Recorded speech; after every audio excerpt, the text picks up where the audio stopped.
What to do when your husband lies about money.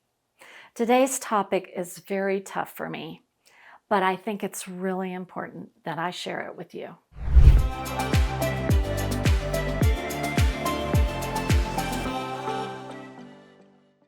I'm going to share some of my experience and advice so that you'll know exactly what to do if something like this happens to you. When my husband was diagnosed with cancer, and it was very late stage, I didn't know a whole lot, but I knew he didn't have a will. And when he was in the hospital, he signed over power of attorney to me. So I was able to go to the bank and transfer some money into my accounts because he didn't have a will, and if anything were to happen to him quickly, I would not have access to any money. So I went to the bank and I'm sitting there with the bank manager, and this man had 11 LLCs and 3 savings accounts and 4 checking accounts, and we were sitting there and she was opening account after account after account. And every time she did, there was just a few dollars. And when I mean, like, one account had $20 in it, or another account had $80 in it. Now, mind you, my husband was a multimillionaire, I thought, and I kept telling her, there's got to be a mistake. This isn't right. He's a successful entrepreneur. He's a businessman. How could all these accounts be empty? There was one account, his checking account, had $5,000 in it.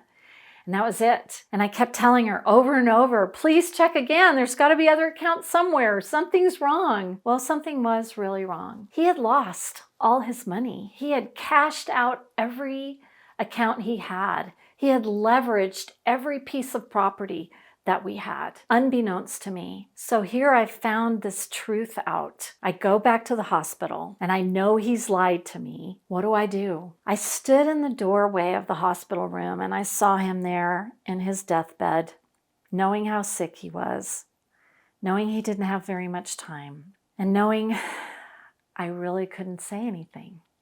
It was not the time to have the conversation that I should have had months and years before. Having to face the situation, this is one of the first things I learned. Imagine me standing in the doorway looking at him, knowing he had lied to me, knowing we were completely broke, and not being able to really say anything. In a way, that was kind of a blessing in disguise, even though I wanted to say a lot, trust me, at that time. But because he was so sick and because of the situation, I had to stay calm. I had to take a deep breath, and that is a wonderful place to start. Because when we find out somebody's been dishonest to us, we want to react. We go into fight or flight mode, actually. Our body responds in a very aggressive way. You just want to yell and scream. I know that's what I wanted to do, but it was exactly what I shouldn't have done, and thank God I didn't do. So by taking a breath and staying calm, I was able to think things through. And the first thing that occurred to me was,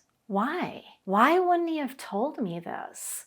Because I knew he loved me. I had no doubt of that. And he wasn't a bad man. In fact, he was a very generous and kind man. So it was really weird to me that he wouldn't have said anything and that he would have carried this burden all by himself. So why did he lie? It's taken me many years to figure out the answer. And it actually relates back to my video, our emotional relationship with money. For him, his relationship with money was about his worth, but not just his monetary worth, his self-worth.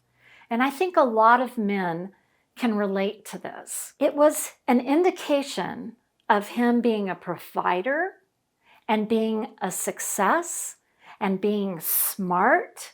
And the more money he had, the more intelligence he had. And most importantly, he equated having money with being lovable. And when I figured that out, it all made sense to me. When he lost his money, he was afraid to tell me because he thought I wouldn't love him anymore. Nothing could have been further from the truth, but for him, and because that was his story around money, that's what made him lie about it.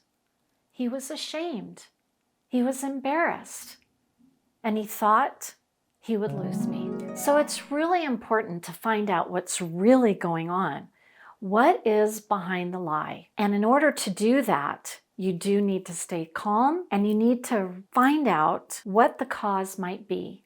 And you can do that through asking questions, not being confrontational. And it's hard. I admit that. And the reason I've been able to have lots of time to figure all this out is because he died.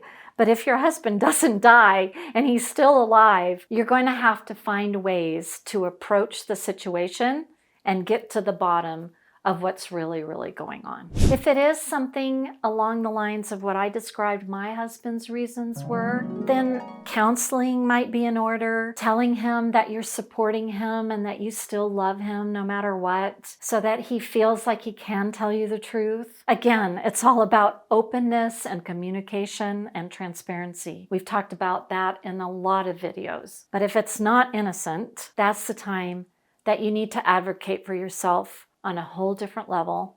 Seek advice, sometimes legal advice, whatever you need to do, because it's important. Your future, your financial future, is determined by another person, so you do need to find out what's really going on and take care of yourself.